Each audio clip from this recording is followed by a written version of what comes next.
Good afternoon, നമസ്കാരം. ഞാൻ ജനിച്ചത് കൊച്ചിയിലാണെങ്കിലും ജീവിച്ചത് മുഴുവൻ കൊച്ചിയിലാണെങ്കിലും ഒരു പഴയങ്ങാടിക്കാരനെന്ന് പറയാൻ ഭയങ്കര ഒരു സന്തോഷം മാത്രമല്ല, I am very proud to say that. അപ്പോൾ ഞാൻ ഇന്നലെ ഇന്ത്യൻ ഇൻസ്റ്റിറ്റ്യൂട്ട് ഓഫ് മാനേജ്മെൻറ്റിൽ അവിടെ ചെന്നപ്പോഴും ഞാനത് പറഞ്ഞു. നമ്മൾ സാധാരണ മെട്രിലീനിലാണ്, നമ്മൾ അമ്മയുടെ തറവാട് എന്ന് പറയുമ്പോൾ തറവാട് എന്ന് പറയുന്നത് തായ് വീടാണ്. അങ്ങനെ നോക്കുമ്പോൾ ഞാൻ കൊടുങ്ങല്ലൂരുകാരനാണെന്ന് വേണമെങ്കിൽ പറയുമെങ്കിലും അവിടെ ചെല്ലുമ്പോൾ അവർ തന്നെ കൊടുങ്ങല്ലൂരുകാരനായിട്ട് പറയുമെങ്കിലും അച്ഛൻ്റെ സ്ഥലത്ത് വരിക എന്ന് പറയുന്നത് എനിക്ക് എൻ്റെ ജീവിതത്തിലെ ഏറ്റവും ഇഷ്ടപ്പെട്ട ഒരു കാര്യങ്ങളിലൊന്നാണ്. അപ്പോൾ പയ്യന്നൂർ കോളേജിലേക്ക് വരണമെന്ന് ആദ്യം എനിക്ക് ഇൻവിറ്റേഷൻ വന്ന സമയത്ത് അത് സത്യം പറഞ്ഞാൽ പറഞ്ഞതും അച്ഛൻ്റെ അനിയനാണ്, MP.J. നായർ, മാടായി പുതിയ വീട്ടിൽ ജഗദീഷ് നായർ അച്ഛൻ്റെ അനിയനാണ്. ഇപ്പോൾ അച്ഛനില്ല, അച്ഛൻ്റെ അനിയൻ. അപ്പോൾ ഞാൻ അച്ഛൻ്റെ സ്ഥാനത്ത് കാണുന്ന ഒരാളാണ്. അപ്പോൾ അദ്ദേഹമാണ് എന്നോട് ആദ്യം പറഞ്ഞത്. അപ്പോൾ എൻ്റെ മനസ്സിൽ അപ്പം തന്നെ നമ്മൾ ചില കുട്ടികൾ കേട്ടിട്ടുണ്ടാവും അഡ്വർടൈസ്മെൻറ്റ്സിൽ ലഡ്ഡു പൊട്ടി എന്ന് പറയുന്ന പോലെ പഴയങ്ങാടി, പയ്യന്നൂർ എന്ന് പറയുമ്പോൾ എൻ്റെ ഓർമ്മ മുഴുവൻ പഴയങ്ങാടിയാണ്. കാരണം ഞാൻ ചെറുപ്പത്തിൽ പഴയങ്ങാടിയിൽ വരുന്ന സമയത്ത് എന്ത് കാര്യത്തിനും നമ്മൾ ഓടി പയ്യന്നൂർക്ക് അവർ എൻ്റെ കസിൻസിൻ്റെ കൂടെ. അപ്പോൾ ഞാൻ കസിൻസിൻ്റെ കൂടെ ബൈക്കിലും സൈക്കിളിലും നടന്നിട്ടൊക്കെ, ഞാൻ നടന്നിട്ടെന്ന് എനിക്ക് ഓർമ്മയില്ല, എനിക്ക് ബസ്സിലൊക്കെ കയറി ഞാൻ ഇവിടം വരെ വന്നിട്ടുണ്ടെന്നാണ് എൻ്റെ ഒരു ഓർമ്മ. പക്ഷെ ഞാൻ കണ്ട പയ്യന്നൂരല്ല, ഇതിപ്പോൾ പയ്യന്നൂർ ഒരു സിറ്റിയോ ഒരു മെഗാ ടൗണായി മാറുന്ന ഒരു കാഴ്ച ഞാൻ കണ്ടത്. It's A beautiful city, it's A beautiful town. വളരെ നീറ്റാണെന്ന് എനിക്ക് തോന്നി. എൻ്റെ കണ്ണ് ചില കാര്യങ്ങളിലേക്കാണ് പോവുക, അവിടെ ബോർഡുകളുണ്ടോന്നൊക്കെ എൻ്റെ കണ്ണിങ്ങനെ പോകും. ബേസിക്കലി എനിക്ക് പയ്യന്നൂർ ടൗൺ വളരെ ക്ലീൻ ആയിട്ടാണ് തോന്നിയത്. സോ അത് വളരെ സന്തോഷം തോന്നിയൊരു കാര്യമാണ്. പക്ഷെ ഞാൻ അതൊക്കെ പറയുന്നതിന് മുമ്പ് ഇന്ന് നമ്മൾ കുടുംബം എന്ന് പറയുന്നത് എനിക്ക് തോന്നുന്നു നമ്മളിന്ന് ഓണർ ചെയ്യുന്ന ചാലിൽ കോരൻ്റെയും കുഞ്ഞുപാറു അമ്മയുടെയും മക്കളോ ചെറുമക്കളോ ഒക്കെ ആയിരിക്കും നിങ്ങളെന്ന് വിചാരിക്കുന്നു. അപ്പോൾ നിങ്ങൾ ഇന്ന് എത്ര വലിയൊരു കാര്യമാണ് ചെയ്തതെന്ന് ചിലപ്പോൾ നിങ്ങൾക്ക് അത്രയ്ക്ക് ബോധ്യം വന്നിട്ടുണ്ടാവില്ലായിരിക്കാം. നിങ്ങൾ ചെയ്തിരിക്കുന്നത് ഞാൻ എക്സ്പ്ലെയിൻ ചെയ്യാം കുറച്ചൊക്കെ, പക്ഷേ നിങ്ങൾ ചെയ്തിരിക്കുന്നത് നിങ്ങൾ പോലും അറിയാതെ നിങ്ങൾക്ക് അടുത്ത തലമുറയ്ക്ക് ചെയ്യാൻ പറ്റുന്ന ഏറ്റവും വലിയൊരു കാര്യമാണ്. അത് യാതൊരു സംശയവുമില്ല, ഞാൻ പറയാറില്ല. അതിനു മുമ്പ് ഞാൻ അനവധി ചടങ്ങുകളിൽ പോകുന്ന ഒരാളാണ്.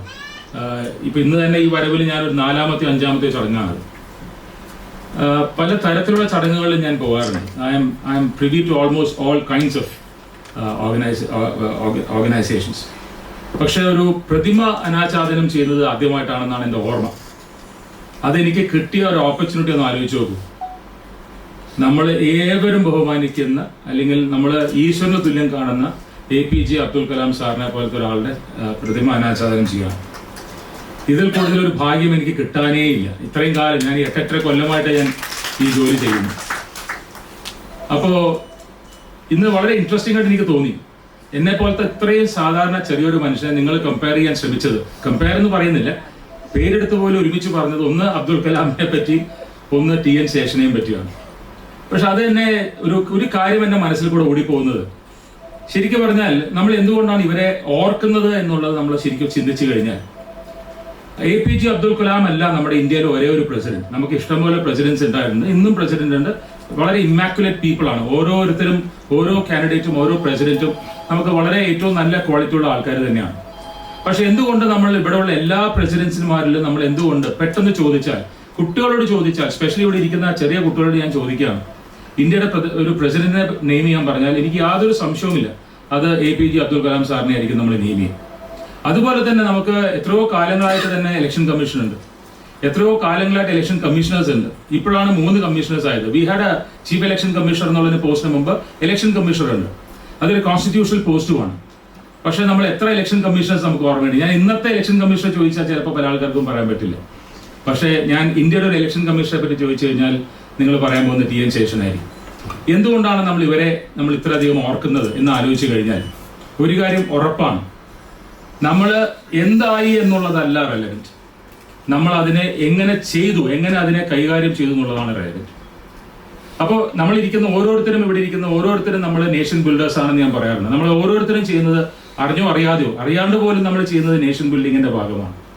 പക്ഷേ നമ്മുടെ ഏറ്റവും ഇമ്പോർട്ടൻ്റ് ആയിട്ടുള്ള നമ്മുടെ കർത്തവ്യം എന്ന് പറയുന്നത് ഇനിയുള്ള ജനറേഷനെ വാർത്തെടുക്കുക എന്നുള്ളതാണ്. കാരണം നമ്മൾ നടന്നു വന്ന വഴി, ആ വഴി നമ്മൾ പഠിച്ചിട്ടാണ് നമ്മൾ മുന്നോട്ട് പോകുന്നത്. അപ്പോൾ ആ വഴി നമ്മൾ നടന്നു പോയ ആൾക്കാർ, ഗൈഡ് എന്ന് പറയുന്നത് എന്താണ്? നമ്മൾ നടന്നൊരു വഴി മറ്റൊരാൾക്ക് പറഞ്ഞു കൊടുക്കുമ്പോൾ അതാണ് ഗൈഡ് എന്ന് പറയുന്നത്. എന്തുകൊണ്ട് നമ്മൾ APJ അബ്ദുൽ കലാം സാറിനെ ഇത്രയധികം ഇഷ്ടപ്പെടുന്നു എന്ന് ചോദിച്ചു നോക്കൂ. എന്താണ് അതിന്റെ കാരണം? ഒന്ന് ആലോചിച്ച് കഴിഞ്ഞാൽ ഓരോരുത്തർക്കും ചിലപ്പോൾ പലതും പറയാനുണ്ടാവുമായിരിക്കും. അദ്ദേഹത്തിന്റെ ഓരോ ഫാസറ്റും, അദ്ദേഹത്തിന്റെ ഓരോ ആട്രിബ്യൂട്ടും, ഓരോന്ന് എടുത്ത് ചില ആൾക്കാർക്ക് ഓരോന്ന് ഇഷ്ടം, ഓരോരുത്തർക്ക് അതായിരിക്കും കൂടുതൽ അതിനെ എഫക്ട് ചെയ്യുന്നത് അല്ലെങ്കിൽ അതിനെ ഇൻഫ്ലുവൻസ് ചെയ്യുന്നത് നമ്മൾ കാണുമായിരിക്കും. പക്ഷേ ഇതിന്റെ ഒരു ടോട്ടാലിറ്റിയാണ് APJ അബ്ദുൽ കലാം എന്ന് പറയുന്നത്. അപ്പോൾ ഞാനിത് പറയാൻ കാരണം എന്താ വെച്ചാൽ, ഞാൻ കഴിഞ്ഞ മാസമോ അതിന് മുമ്പത്തെ മാസമോ എന്നെ VSSCനെ ഇൻവൈറ്റ് ചെയ്തിരുന്നു, നമ്മുടെ വിക്രം സാരാഭായ് സ്പേസ് സെന്റർ. അപ്പൊ ഞാൻ ബ്രഹ്മോസ് ഇന്റർനാഷണൽ എന്നെ ഇൻവൈറ്റ് ചെയ്തിരുന്നു. ഞാൻ അവരുടെ Indian institute of space technology IIST, ഇന്ത്യത്തെ ഒരേ ഒരു സ്പേസ് ടെക്നോളജി, അവിടെയും എന്നെ ഇൻവൈറ്റ് ചെയ്തിരുന്നു. നമ്മൾ VSSCയിൽ കൂടെ നടക്കുന്ന സമയത്ത് ISROനെ പറ്റി അവർ പറയുന്ന സമയത്തൊക്കെ APJ അബ്ദുൽ കലാമിനെയാണ് നമ്മൾ അവിടെ ഏറ്റവും കൂടുതൽ പ്രോമിനൻസിൽ നമ്മൾ കാണുന്നത്.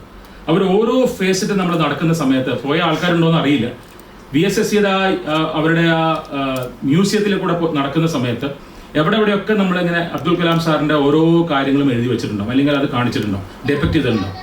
സോ അബ്ദുൽ കലാം സാറിനെ നമ്മൾ എന്തുകൊണ്ട് ഇത്രയധികം ഇഷ്ടപ്പെടുന്നു എന്ന് ചോദിച്ചു കഴിഞ്ഞാൽ ഒരൊറ്റ വാക്കിൽ എനിക്ക് പറയാൻ പറ്റും. അതിനെ നമുക്ക് കണ്ടമാനം ഇന്റർപ്രറ്റ് ചെയ്യാൻ പറ്റും, പക്ഷെ ഒരു വാക്കിൽ അല്ലെങ്കിൽ 2 ഫ്രേസസിൽ നമുക്ക് പറയാൻ പറ്റും: സ്ട്രെങ്ത് ഓഫ് ക്യാരക്ടർ. അദ്ദേഹത്തിന്റെ ക്യാരക്ടറിനെയാണ് നമ്മൾ ഇഷ്ടപ്പെടുന്നത്. നമ്മൾ അദ്ദേഹത്തിനെ ഇഷ്ടപ്പെടുന്നു എന്ന് പറയുമ്പോൾ what he has presented before us, അതാണ് നമ്മൾ അദ്ദേഹത്തിൽ നിന്ന് കാണുന്നത്. അല്ലാണ്ട് ഒരു പേരല്ല നമ്മുടെ മനസ്സിലിരിക്കുന്നത്. നമ്മുടെ മനസ്സിലിരിക്കുന്നത് അദ്ദേഹത്തിന്റെ ഒരു ടോട്ടാലിറ്റി, അതിന്റെ ക്യാരക്ടർ എന്ന് പറയുന്നതാണ്. അപ്പൊ ഇന്നത്തെ ഒരു കാലഘട്ടത്തിൽ ചിലപ്പോൾ വളരെ ഓൾഡ് ഫാഷൻഡ് ആണെന്ന് തോന്നുന്ന ചില വാക്കുകളുണ്ട്. ഓണസ്റ്റി, ഇന്റഗ്രിറ്റി, വെർച്വസിറ്റി എന്നൊക്കെ നമ്മൾ പറയുന്നത് അത് നന്മയുടെ പര്യായങ്ങളാണ്. പക്ഷെ പലപ്പോഴും നമ്മൾ മറന്നു പോകുന്നത്, നമ്മുടെ ഇപ്പോഴത്തെ ജനറേഷൻ കുട്ടികളെ നമ്മൾ പഠിപ്പിക്കുമ്പോൾ നമ്മൾ അവരെ എഡ്യൂക്കേഷൻ എന്ന് പറയുന്നത് നമ്മൾ കൊടുക്കുന്നത് ക്ലാസ് റൂംസിൽ പഠിക്കുന്നത് മാത്രമല്ല. എഡ്യൂക്കേഷൻ എന്ന് പറയുന്നത്, ഞാൻ അതിന് മുമ്പ് പറഞ്ഞിട്ടുണ്ട്, അത് ലൈഫ് തന്നെയാണ്. നമ്മൾ ജീവിക്കുന്നതാണ് എഡ്യൂക്കേഷൻ എന്ന് പറയുന്നത്. മറ്റേത് നമ്മൾ ലേണിംഗ് പ്രോസസ്സാണ്. അതൊരു കണ്ടിന്യൂസ് ലേണിംഗ് പ്രോസസ് ആണെന്ന് നമ്മൾ മനസ്സിലാക്കി കഴിഞ്ഞാൽ, നമ്മൾ ജനിച്ച ആദ്യത്തെ ദിവസം തൊട്ട് മരിക്കുന്ന ദിവസം വരെ നമ്മൾ എഡ്യൂക്കേഷനിലാണ്, നമ്മൾ പഠിച്ചുകൊണ്ടിരിക്കുകയാണ്. നമ്മൾക്ക് ഒരിക്കലും നമ്മൾ പഠിത്തം നിർത്തുന്നില്ല. നമ്മുടെ ഓരോ ദിവസവും ഓരോ മോമെന്റും ശരിക്കും എഡ്യൂക്കേഷന്റെ ഭാഗമാണ്. പക്ഷേ നമ്മൾ കോളേജസിൽ നിന്നും സ്കൂളിൽ നിന്നും നമ്മൾ കുട്ടികളെ വാർത്തെടുക്കുന്ന സമയത്ത്, ഞാനിത് ഫണ്ടമെന്റലി ഞാൻ പറയുന്ന ഒരു കാര്യമാണ്, നമ്മൾ അവരെ ആക്കാൻ നോക്കുന്നത് ഇന്റലക്ച്വലി ഫിയർലെസ് ആക്കാനാണ്. ഭയമില്ലാതെ തെറ്റിനെ തെറ്റായിട്ട് കാണുവാനും ശരിയെ ശരിയാണെന്ന് പറഞ്ഞ് അതിന്റെ കൂടെ നിൽക്കുവാനും നമുക്ക് ശക്തി കൊടുക്കുന്നതാണ് ശരിക്കുള്ള ഒരു എഡ്യൂക്കേഷൻ എന്ന് പറയുന്നത്. അതൊരു ലൈഫ് ലോങ് പ്രോസസ്സാണ്.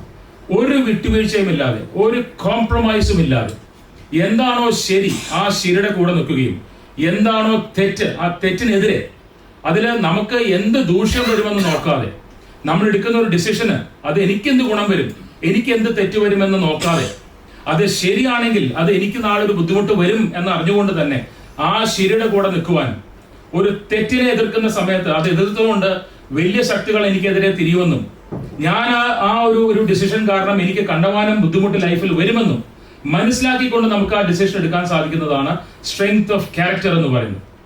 ഇത് കുട്ടികൾക്ക് ഈ പ്രായത്തിൽ പറഞ്ഞു കൊടുക്കാൻ പറ്റണമെന്നില്ല, പക്ഷേ നമുക്ക് അവരെ കാണിച്ചു കൊടുക്കാൻ സാധിക്കും. Students learn not by the lessons, students learn by the examples that you put before them. അപ്പൊ നമ്മളെ മഹാത്മാജിനെ കണ്ടിട്ടാണ് ഞാൻ വരുന്നത്. എനിക്ക് വളരെയധികം സന്തോഷം തോന്നിയൊരു ദിവസമാണെന്ന്. കാരണം ഞാനിന്ന് കണ്ട 2 പ്രതിമകൾ, ഒന്ന് മഹാത്മാഗാന്ധിജിയുടെ my life is my example, ഒരു ശരിയിൽ നിന്ന് ഒട്ടും വ്യതിചലിക്കാതെ ഏറ്റവും സ്ട്രോങ് ആയിട്ട് ആ ശരിയുടെ കൂടെ നിന്ന് എത്രയോ പീഡനങ്ങൾ അനുഭവിച്ച ഒരു മനുഷ്യനായിട്ടാണ് നമ്മൾ എപ്പോഴും നമ്മുടെ ഫാദർ ഓഫ് നേഷൻ നമ്മൾ കാണുന്നത്. അദ്ദേഹം ഡ്രസ്സ് പോലും ഇടാതെ, സാധാരണ ജനങ്ങളാണ് ഇതിൽ ഇന്ത്യയിലുള്ള ഭൂരിഭാഗം ആൾക്കാർക്കും ഡ്രസ്സ് ഇടാൻ സാധിക്കില്ല എന്ന് പറഞ്ഞുകൊണ്ട് ഏറ്റവും ഗോഡി ഏറ്റവും എക്സ്പെൻസീവ് ആയിട്ട് ഡ്രസ്സ് ഇടാൻ സാധിക്കുന്ന ഒരാള് വെറും സാധാരണ തുണി എടുത്തുകൊണ്ട് നമ്മുടെ ഉള്ളിൽ ജീവിച്ചു എന്ന് പറയുന്നതിന്റെ ഒരു സിംബോളിസം ഉണ്ട്, ഒരു എക്സാമ്പിൾ ഉണ്ട്. അതാണ് ശരിക്കും പറഞ്ഞാൽ നമുക്ക് നമ്മുടെ ഇൻഡിപെൻഡൻസ് മൂവ്മെന്റിന്റെ കരുത്തെന്ന് പറയുന്നത്. മഹാത്മാഗാന്ധിയുടെ ആ ഒരു എക്സാമ്പിൾ ആണ് നമ്മുടെ ഇൻഡിപെൻഡൻസ് മൂവ്മെന്റിന്റെ ഏറ്റവും വലിയ ഹോൾമാർക്ക് എന്ന് പറയുന്നത്. ഇതിന്റെ ഒരു ഭാഗം തന്നെയാണ് ഇപ്പൊ നമ്മുടെ മുമ്പിൽ പറയുന്ന ഈ പേരുകളെല്ലാം തന്നെ. അപ്പൊ നമ്മുടെ കുട്ടികളുടെ മുമ്പിൽ കൊടുക്കേണ്ടത് എക്സാമ്പിൾ ആണ്. അപ്പൊ ഇവിടെ ഇരിക്കുന്നത് ഇന്ന് കുട്ടികളല്ലാന്ന് എനിക്കറിയാം. We have a students representative, I am happy that easier. നമ്മുടെ മുമ്പിൽ ഇരിക്കുന്നത് പേരൻസ് ആവാം, ടീച്ചേഴ്സ് ആവാം, ഗ്രാൻഡ് പേരൻസ് ആവാം. നമ്മളാണ് നമ്മുടെ അടുത്ത ജനറേഷൻ, അല്ലെങ്കിൽ ഈ ജനറേഷൻ, വളർന്നു വരുന്ന ജനറേഷനെ വാർത്തെടുക്കേണ്ടത്. നമ്മുടെ മുമ്പിലുള്ള എക്സാമ്പിൾസ് എന്ന് പറയുന്നത് അബ്ദുൽ കലാം സാറിനെ പോലെയും മഹാത്മാഗാന്ധിജിയുടെയും പോലത്തെ ആൾക്കാരാണെങ്കിൽ, രവീന്ദ്രനാഥ് ടാഗോർ, വിവേകാനന്ദ സ്വാമികൾ, നമ്മുടെ ശ്രീനാരായണ ഗുരുദേവൻ, നമ്മുടെ മുമ്പിൽ എത്രയോ എക്സാമ്പിൾസ് ഉണ്ട്. ഇവരാരും തന്നെ അവർ ചെയ്യുന്ന ഒരു കാര്യമോ അവരെടുക്കുന്ന ഒരു ഡിസിഷനിലോ ഇതുകൊണ്ട് എനിക്കൊരു ബുദ്ധിമുട്ടുണ്ടെങ്കിൽ ഞാനത് ചെയ്യണ്ടെന്ന് വിചാരിച്ചിരുന്നുവെങ്കിൽ അവരെ നമ്മളിന്ന് പേരെടുത്ത് പറയില്ല. നമ്മൾ അബ്ദുൽ കലാം സാറിനെ അദ്ദേഹം എടുത്ത ഡിസിഷൻസിൽ അദ്ദേഹം വിചാരിക്കുകയാണ്, ഇങ്ങനെ ചെയ്തിരുന്നെങ്കിൽ ഞാൻ ഇന്നത് കിട്ടുമായിരുന്നു, ഇന്നത് ചെയ്തില്ലായിരുന്നെങ്കിൽ ഞാനിത് നേടുമായിരുന്നു എന്ന് വിചാരിച്ചുകൊണ്ട് ചെയ്യുകയോ ചെയ്യാതിരിക്കുകയോ ചെയ്യാത്തത് കൊണ്ടാണ് നമ്മൾ അദ്ദേഹത്തിന് ഇന്നും പേരെടുത്ത് പറയുന്നത്. അത് മനസ്സിലാക്കണം. എന്തുകൊണ്ടാണ് നമ്മുടെ ഈ 1.4 ബില്യൺ നമ്മൾ ഇന്ത്യൻ പോപ്പുലേഷൻ എന്ന് പറയുന്നത് ഇന്ന് ലോകത്തിലെ ഏറ്റവും വലിയ പോപ്പുലേഷൻ ആണ്. അത് സ്റ്റാറ്റിസ്റ്റിക്കലി അത് ആയിക്കഴിഞ്ഞു, നമ്മൾ ചൈനയെ ബീറ്റ് ചെയ്ത് കഴിഞ്ഞു. എന്തുകൊണ്ട് ഈ 1.4 ബില്യൺ പീപ്പിൾ നമ്മുടെ മുമ്പിൽ നമുക്ക് എക്സാമ്പിൾ ആയിട്ട് കാണിച്ചു കൊടുക്കാൻ ഇത്ര കുറവ് ആൾക്കാരുള്ളതെന്ന് ആലോചിച്ച് നോക്കൂ. നമ്മൾ ബാക്കിയുള്ള എല്ലാവരും മോശമായതുകൊണ്ടാണോ? അല്ല. ഈ പറയുന്ന ആൾക്കാരുടെ ആ ഒരു ക്യാരക്ടർ, അവരുടെ ജീവിതം തന്നെയായിരുന്നു നമ്മുടെ മുമ്പിൽ എക്സാമ്പിൾ. മഹാത്മാഗാന്ധിജി പറഞ്ഞത് my life is my example. ആ ഒരു എക്സാമ്പിൾ കാണിക്കാൻ പറ്റുന്ന ആൾക്കാരാണ് നമുക്ക് നമ്മുടെ കുട്ടികളെ ഇന്ന് കാണിച്ചു കൊടുക്കേണ്ടത്. റോൾ മോഡൽസ് എന്ന് പറഞ്ഞ് നമ്മൾ കാണിച്ചു കൊടുക്കേണ്ടത് ഇവരെ പോലത്തെ ആൾക്കാരാണ്. APJ അബ്ദുൽ കലാം സാറിനെ പോലത്തെ ഒരാളെ ഒരു കുട്ടി റോൾ മോഡലായിട്ട് എടുക്കുകയാണെങ്കിൽ, which I have done for myself. പിന്നെ എന്നെ നിങ്ങളിപ്പോ പൊക്കി പറഞ്ഞത്, ഞാൻ പല തമാശക്കാണെങ്കിലും പലയിടത്തും പറയാറുണ്ട്, എന്നെ പറ്റി പറഞ്ഞ എല്ലാ നുണകൾക്കും നന്ദി എന്ന് പറഞ്ഞ് ഞാൻ തുടങ്ങാറ്. പക്ഷെ ഇന്ന് ഞാൻ ഞാൻ ഈ പ്രതിമ അനാച്ഛാദനം ചെയ്തതോടുകൂടി ഞാൻ വിചാരിക്കുന്നത് I earned it A little bit, because എനിക്ക് ആ ഒരു ഓപ്പർച്യൂണിറ്റി കിട്ടിയതുകൊണ്ട് ഞാൻ എന്തെങ്കിലും തെറ്റില്ല ശരി ചെയ്തു എന്ന് നിങ്ങൾ തോന്നുന്നുണ്ടെങ്കിൽ, the only reason is I was extremely motivated and I was extremely inspired. എന്തുകൊണ്ടാണ് ഞാൻ ഇങ്ങനെ ആയത് എന്ന് എന്നോട് തന്നെ ഞാൻ ചോദിക്കുന്ന സമയത്ത് എനിക്ക് എന്റെ മുമ്പിലുള്ള കാരണം എനിക്ക് ഒന്ന് എന്റെ അച്ഛനാണ്, who is my first and last guru എന്ന് പറയുന്നത് ഞാൻ എന്റെ മനസ്സിൽ കണ്ടത് എന്റെ അച്ഛനാണ്. അടുത്ത VR കൃഷ്ണനെ പോലത്തെ ഒരു വലിയ ജോയിന്റ് ഒരു ഇന്റലക്ച്വൽ പേഴ്സൺ. ഇവരിലൊക്കെ ഞാൻ വന്നത് അല്ലെങ്കിൽ എന്റെ മുമ്പിൽ ബാക്കി ഉണ്ടായിരുന്ന എല്ലാ റോൾ മോഡൽസിലും ഞാൻ ഏറ്റവും അധികം ഇഷ്ടപ്പെട്ട ഒരു കാര്യം, അവരുടെ ഒരു കാര്യത്തിന് വേണ്ടി അവരുടെ വാക്ക് മാറുകയോ, these are people who have value for their words. ഒരു വാക്ക് പറഞ്ഞാൽ വാക്കാണ്. നമ്മൾ പറയുമല്ലോ, എന്റെ വാക്കാണ്, ഞാനത് മാറില്ല എന്നൊക്കെ പറയുന്നത്. അത് പറയാൻ എളുപ്പമാണ്, പക്ഷെ അത് ചെയ്യാൻ എളുപ്പമല്ല. കാരണം നമ്മൾ പറയുന്ന കാര്യങ്ങളും ചെയ്യുന്ന കാര്യങ്ങളും അതിനനുസരിച്ച് നമുക്ക് നമ്മുടേതായിട്ടുള്ള ഡെട്രിമെന്റ്സ് വരാം, നമ്മുടെ മേത്ത് ബുദ്ധിമുട്ട് വരാം, നമ്മൾ വിചാരിക്കുന്ന ചില ബെനിഫിറ്റ്സ് കിട്ടില്ല എന്ന് വരാം. ഇതൊന്നും സാരമില്ല എന്ന് വിചാരിച്ചുകൊണ്ട് ഞാൻ പറയുന്നത് സത്യത്തിന്റെ കൂടെ നിന്നിട്ടാണെന്ന് എനിക്ക് തോന്നുകയാണെങ്കിൽ, just as I do it now, or just as all of us do now, നമ്മുടെ ഭരണഘടനയോട് കൂടെ നിന്നുകൊണ്ട് നമ്മൾ ആക്ട് ചെയ്യുകയാണെങ്കിൽ നമുക്ക് തെറ്റ് വരില്ല. If I M acting as per the constitution, എന്റെ നിയമം എന്ന് പറയുന്നത് ഏറ്റവും വലിയ നിയമം ഇന്ത്യയിലെ ഭരണഘടനയാണ്. അപ്പോൾ ഭരണഘടനയോട് ചേർന്ന് നിന്നിട്ടാണ് ആക്ട് ചെയ്യുന്നതെങ്കിൽ ചെയ്യുന്നതൊന്നും എക്സ്ട്രോർഡിനറി അല്ല, വളരെ ഓർഡിനറി ആണ്. This is what the constitution has told us to do. അത് നമ്മുടെ കുട്ടികൾക്ക് പറഞ്ഞു കൊടുക്കണം. നമ്മുടെ കോൺസ്റ്റിറ്റ്യൂഷൻ എന്താണെന്ന് അവർക്ക് പറഞ്ഞു കൊടുക്കണം. നമ്മുടെ ഈ ലൈഫ് മോഡൽസ്, ലെജൻഡ്സ് എന്ന് പറയുന്ന ആൾക്കാർ നമ്മൾ എന്തുകൊണ്ടാണ് അവരുടെ മുമ്പിൽ നമ്മളവരെ പ്രസന്റ് ചെയ്യുന്നത് നമ്മൾ പറഞ്ഞു കൊടുക്കണം. Principal, you have a great job to do. കാരണം ഒരു പ്രതിമ കണ്ടിട്ട് ഇത് അബ്ദുൽ കലാം സാറാണ് എന്ന് പറഞ്ഞ് നടക്കലല്ല. അബ്ദുൽ കലാം എന്താണെന്നും അബ്ദുൽ കലാം നമ്മളെ എത്രത്തോളം നമ്മളെ ഒരു നല്ല മനുഷ്യനും നല്ല സിറ്റിസനും ആക്കാം എന്നുള്ളത് നമുക്ക് കുട്ടികൾക്ക് പറഞ്ഞു കൊടുത്താൽ മാത്രമേ നമ്മൾ ഈ പ്രതിമ കൊണ്ട് നമുക്ക് ഇന്നൊരു ഒരു കാരണം വരുള്ളൂ. അല്ലെങ്കിൽ അത് പ്രതിമ മാത്രമാണ്. നമുക്ക് വേണ്ടത് ആ ഇരിക്കുന്ന പ്രതിമയല്ല. It's a life living creature ആയിരിക്കണം, ലിവിങ് ബീയിങ് ആയിരിക്കണം.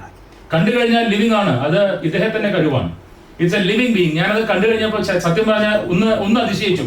ബിക്കോസ് അദ്ദേഹത്തിന്റെ ഹീസ് നെവർ ട്രെയിൻഡ് എന്ന് പറഞ്ഞു. അത് വിശ്വസിക്കണം, നെവർ ട്രെയിൻഡ് എന്ന് പറഞ്ഞു. പക്ഷെ അത് വിശ്വസിക്കാൻ ശരിക്കും അതൊരു അതിശയം തന്നെയാണ്.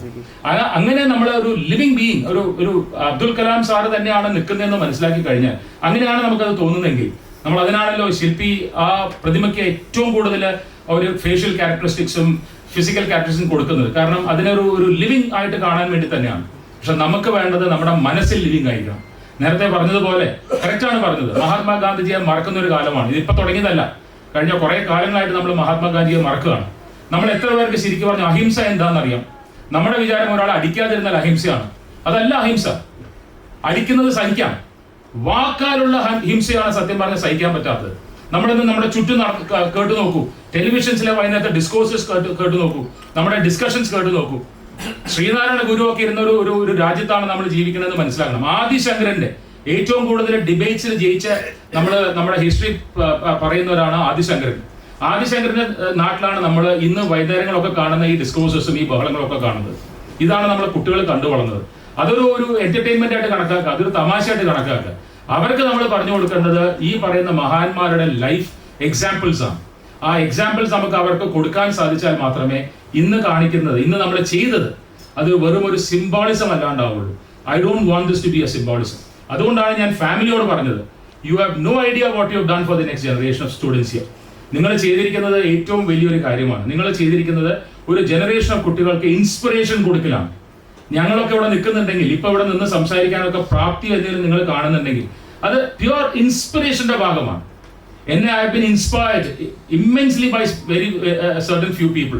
ആ ഒരു ഇൻസ്പിറേഷൻ കാരണമാണ് നമ്മളൊക്കെ ഇവിടെ നിൽക്കുന്നത്. ഇൻസ്പിറേഷൻ ആണ് നമ്മളെ നയിക്കുന്നത്, ഹോപ്പാണ് നമ്മളെ ജീവിപ്പിക്കുന്നത്. ഇത് രണ്ടും നമ്മളെ മുമ്പിൽ കാണുന്നത് ഇതുപോലത്തെ എക്സാമ്പിൾസ് കൊണ്ട് തന്നെയാണ്.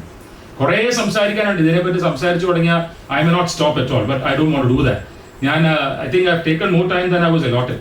ഇപ്പോൾ 10-12 മണിയായി. വളരെ സൈലന്റ് ആയിട്ട് നിങ്ങൾ കേൾക്കുന്നു. ഒന്നെങ്കിൽ you are extraordinarily patient or you are all asleep, but none of you are asleep, I can see that.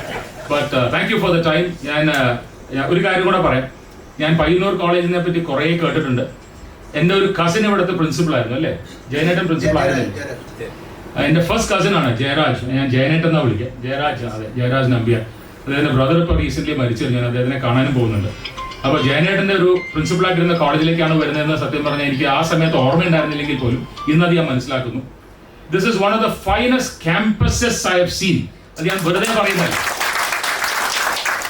നമുക്ക് സാധാരണ എറണാകുളത്തൊക്കെ കണ്ടുവരുന്ന ക്യാമ്പസസ് വളരെ കൺജസ്റ്റഡും സ്ഥലത്തിന്റെ പരിമിതികളും ഉള്ളതുകൊണ്ടൊക്കെ. ഞാനൊക്കെ ലോ കോളേജിൽ പഠിച്ചാണ്, അവിടെ നിന്ന് സ്ഥലം എന്ന് പറഞ്ഞ സാധനമേ ഇല്ല. അപ്പോൾ അവിടെ നിന്ന് ഇവിടെ മാറി വരുമ്പോൾ ഇവിടെ ദിസ് ഇസ് എ വണ്ടർഫുൾ. ഞാൻ ഇന്നലെ ഞാനത് ഇന്ത്യൻ ഇൻസ്റ്റിറ്റ്യൂട്ട് ഓഫ് മാനേജ്മെന്റിലും പറഞ്ഞു, they have A beautiful campus. അപ്പോൾ ഞാനിന്ന് കണ്ട 2 കോളേജസും ഇത് എക്സ്ട്രോർഡിനറി കോളേജസ് ആണ്. നമുക്ക് വേണ്ടത് എക്സ്ട്രോർഡിനറി ഇൻസ്പിറേഷൻസ് ആണ്. We will get extraordinary people from here. ഇത് എസ്റ്റാബ്ലിഷ് ചെയ്ത ആൾക്കാർ നിങ്ങൾ സംസാരിച്ച് ഓരോരുത്തരെ പറ്റി ഞാൻ കേട്ടപ്പോൾ they are all so very out of the ordinary. അവർ സാധാരണ മനുഷ്യരായിരുന്നില്ല. Look at their vision. അവരുടെ ഒരു ലൈഫ് വിഷൻ കാരണമാണ് ഇന്ന് നമ്മളിവിടെ ഇരിക്കുന്നത്. ആ ഒരു ലൈഫ് വിഷന്റെ ഒരു എന്താ പറയുക ഫ്രക്ടിഫിക്കേഷൻ ആണ് ഈ കോളേജ് എന്ന് പറയുന്നത്. അവസാനം ഞാൻ ഇങ്ങനൊരു ഹാള് സത്യം പറഞ്ഞ പ്രതീക്ഷിച്ചിട്ടില്ല. This is a remarkable hall. ഞാൻ ഞെട്ടിയിരിക്കുകയാണ്. അപ്പോൾ ഞാൻ സിനിമാ തിയേറ്ററിൽ പോയിട്ട് ഞാൻ എവിടെയോ പറഞ്ഞു, ഞാൻ 10-32 കൊല്ലമായി ഞാൻ സിനിമാ തിയേറ്ററിൽ പോയിട്ടില്ല. This is the closest time seeing to possibly a proper theatre. ഏതായാലും വണ്ടർഫുൾ ജോബ്. ഇത് ഞാൻ എക്സ്പെക്ട് ചെയ്തതിനേക്കാട്ടിലൊക്കെ എത്രയോ വലുതായിട്ടാണ് നിങ്ങൾ എൻ്റെ മുമ്പിൽ ഞാൻ എൻ്റെ മുമ്പിൽ ഇത് പ്രസന്റഡ് ആവുന്നത്. സോ എനിക്കിത് വലിയ അതിശയം തന്നെയാണ്. അതിൻ്റെ കൂട്ടത്തിൽ എനിക്ക് ഇങ്ങനെ ഒരു ഓപ്പർച്യൂണിറ്റി കിട്ടിയത് I cannot thank you enough. എങ്ങനെയാണ് ഞാൻ നന്ദി പറയുന്നത് സത്യമായിട്ട് അറിയില്ല. ഇതിനൊരു വലിയ കുടുംബങ്ങളോട്, ഓഫ് കോഴ്സ് എല്ലാ മെമ്പേഴ്സിനോടും, പൂക്കൾ തന്ന എല്ലാ കുട്ടികളോടും, we hope that you will be the torch bearers of what Kerala really is. നമ്മൾ കേരളത്തിനെ പറ്റി കുറ്റം പറയുന്ന ആൾക്കാരുടെ മുമ്പിൽ നമുക്കിത് എക്സാമ്പിൾ ആക്കാൻ പറ്റണം. Payyanur college must become international ഇൻസ്റ്റിറ്റ്യൂഷനായി മാറണം. നമ്മൾ MIT ഇങ്ങോട്ട് കൊണ്ടുവരുമെന്ന് പറഞ്ഞതിന് പകരം നമുക്ക് പയ്യന്നൂർ കോളേജിനെ അങ്ങോട്ട് കൊണ്ടുപോകാൻ സാധിക്കും. അങ്ങനെ ആവട്ടെ എന്ന് പ്രാർത്ഥിച്ചുകൊണ്ട് thank you very much for this organisation.